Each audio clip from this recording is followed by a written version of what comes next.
Shalom, shalom. Shalom, shalom. Brother Gadal, Gobar Yahweh. First, I'm start off by giving all praise, honor, and glory is due to Yahweh, by Hashem Yahushua, by Hashem Harakak Wadash. All praises to the Heavenly Father, who the world ignorantly calls God. His one and only true name is Yahweh, in the name of his only begotten Son, who the world ignorantly called Jesus Christ. His one and only true name is Yahushua, in the name of the Holy Spirit. Double honors to the elder apostle, elder bishops of Great Millstone, for they are the true teachers for the nation of Israel this day. Shalom to the Akim out there on the highways and byways pushing his work in true sincerity. Shalom to the very few sisters, the Akawaf, who subscribes to his truth. Shalom to the speckled bird, which you are Israelite foreigners, may like the nation you're scattered into, but you are Israelite with your spirit, but when it's with this truth. Shalom, shalom. So, as you see the topic, Valentine's Day, question mark. All right, and we're going to go into a little bit of history on that Valentine's Day, on this pagan day that all these people about to be celebrating on the day, you know what I'm saying, for their whatever they want to call it, their relationship, their deity, whatever they want to call it, man. They about to be celebrating a custom of paganism today, man. All right? So we're going to get straight into it because the Lord has forewarned us, and the Lord has told us beforehand, and the Lord has also gave us historical aspects of what we need to be looking for when it comes to these pagan holidays. How to spot it when it comes through. Watch how the people act when it comes through. Everybody talking about love, and the all actual reality is really the pagan worship and worshiping of some idol, right? So we're gonna get straight into the scriptures, right? This is Jeremiah, a satire on idolatry, right? I mean, he's gonna go into speaking on idolatry, speaking on how abominable it is. Jeremiah 10:1. Hear ye the word which the Lord Yahweh speaketh unto you, O house of Israel. He's talking to you so-called Negroes, Latinos, Hispanics, Native Americans, Seminole Indians, man, excuse me, right? Speaking to you, Shema, hear, right? Your power is talking to you. It says, thus said the Lord Yahweh, learn not the way of the heathen. And this will be a day that will be considered a custom of the so-called natural-born Gentile, right? Some bloodline that's probably Hamitic, Edomite bloodline, or Amalek's bloodline. Either depending on, when I say bloodline, I'm just saying through like just a race, you know. But anything that's not an Israelite is a heathen, right?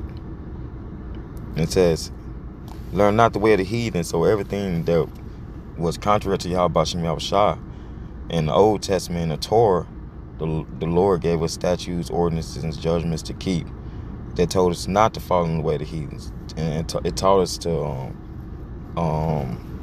be separate from the heathen, be totally opposite of what the heathen are, right? But be ye holy, right? Because I was bringing out Jeremiah 3 the other day, going into that surely in vain is salvation hope for.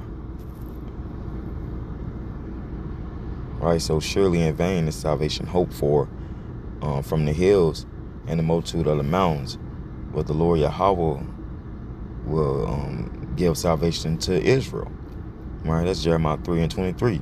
Right, so the point is that I'm making is that you Israelites are being joined hand in hand with our enemies, being joined hand in hand with the enemy, the people that's enemies to the Lord as well, man.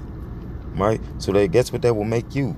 What it say? Birds of a feather flock together. So guess what? That will make those who are against this truth and celebrate holidays and wicked days. You'll be an enemy to the Lord, right? It says, and be not dismayed at the signs of heaven, for the heathen are dismayed at them. You got heathen that's gonna be going out there trying to figure out the next time some comments coming through. You know what I'm saying? Doing all type of studying and stars and stuff, man. They ain't up to us to be worrying about what the Lord got going on in Shemayim, right?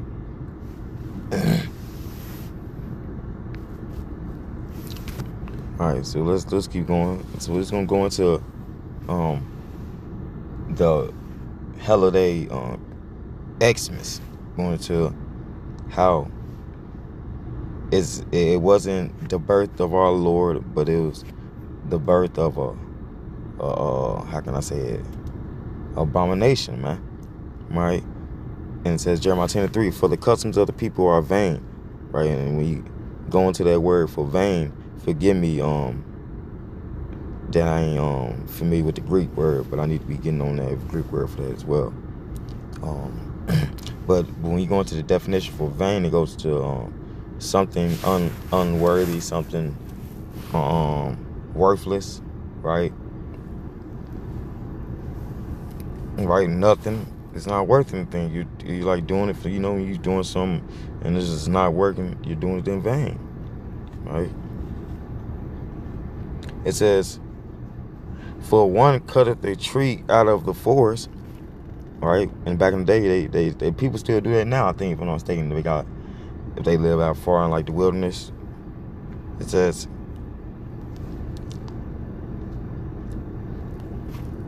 the work of the hands of the workmen with the axe, right? So a man go into a forest and cut down a tree. They deck it with silver and with gold, and they deck it with the same things you see on Christmas trees nowadays, like the silver looking I don't know what they even call it, but it's like a silver little thing that go around the tree, the lights, right? It look like it's gold and silver that's on the tree by the time you're done with it. The tree look rich, right? Look like it's made a lot of money, like it's like made of money, It says they fasten it with nails and with hammers that it move not, and they fasten it with nails and hammers that it move not. And why do they do this? Because otherwise, putting all them things on there, it'll make the tree tip over. So they fasten it so the tree don't fall over, but it stay in one spot. Just like how it says, they are upright as the palm tree, but speak not. And this is going to that people worship this day, Valentine's Day, and they worship Christmas, Thanksgiving. They worship these days because it's been given to them for illusion, right? It says, it's upright as the palm tree, but speak not. It says, they must needs be born, meaning somebody got to create them, man. That's because they ain't create themselves. Somebody created them. A human hand has been on whatever holidays you could think of. It's probably been on this side, outside of our holidays, which was the high holy days. That's the only thing that's supposed to exist, right? So let's keep going. And you people might ask, why is that only supposed to exist? Because that's how the Lord wanted it, right? So let's keep going. They are upright as the palm tree, but speak not. They must needs be born, because they cannot go. You can't move, can't walk, can't get taught, nothing. Be not afraid of them. Be what? Be not afraid of them. It says, for they can not do evil. They can't do nothing unless a human or a man or a woman take it and bash somebody in the head or something. Then it'll be evil done with it. But it is neither also it is it in them to do good. And who? The nations, man. Right? The Gentiles, the natural born Gentiles. And that's why this has been reiterated over and over, because the natural born Gentile won't even try to keep the law, such commandments at all. It's too long here.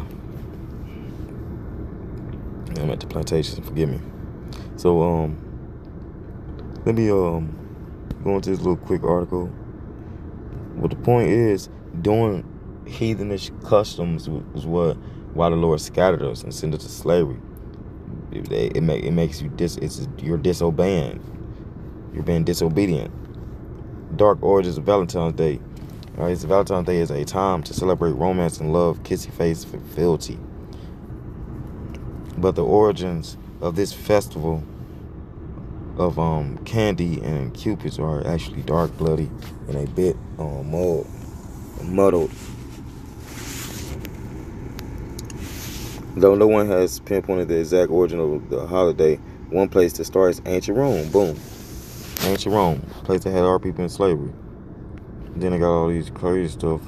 I don't even know what's going on. Something going on. It says a drawing depicts the death of Saint Valentine, one of them anyway. The Romans executed two men by the name on February 14th on different years in the 3rd century. So it's they call from February 13th to 15th, the Romans celebrated the Feast of Lupercalia. And that's what today you buggers will be celebrating. The men sacrificed a goat and a dog, then whipped women with the hides of the animals that they had just slain. The Romans romantics were drunk. They were naked. Noel Linsky, religious studies professor at Yale University, told NPR in 2011. Young women would line up for the men to hit them. And Linsky said they believed this would make them fertile. So the crazy customs that's coming behind this stuff, man. What did the Lord say? Traditions of man. All right.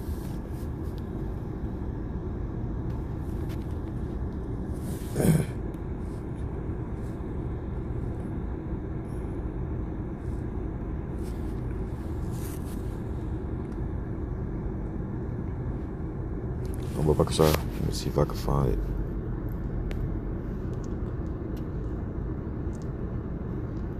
Oh, calm. And this verse, I'm bringing out this verse because this is supposed to be going hand in hand with our walk in this truth. Hold fast to that what we taught. We wasn't taught to fucking celebrate no damn holidays. Our forefathers wasn't taught to celebrate no holidays. They learned that from the nations, man. Right? So let's get 2 Thessalonians 2:15. Therefore, brethren, stand fast and hold the traditions which ye have been taught, whether by word or our epistle. See that?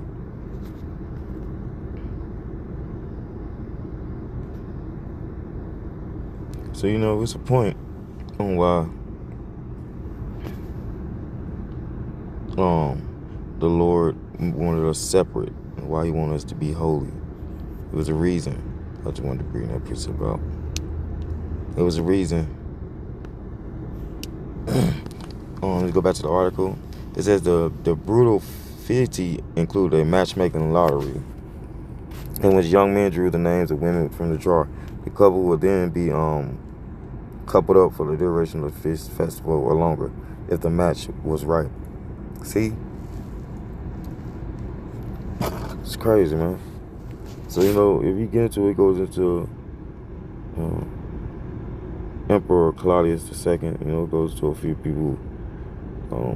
But the point is that this day is a pagan holiday. It's a day where they or 3 days. It's 3 days, a 3-day thing where they kill animals, sacrifice them to whatever dead deity, whip women, beat women, and thinking that's gonna bring them fertility, thinking that's gonna bring them more than what already been given. We was created the way we was, man. So, Lord willing, this is edifying. I'm gonna give all praise, honor, and glory is due to Yahweh, Ba'ashem, Yahweh Shai, Ba'ashem, Harakak, Wadash. Double honors to the elder apostle, elder bishops of Great Millstone. Still well. Peace and blessings.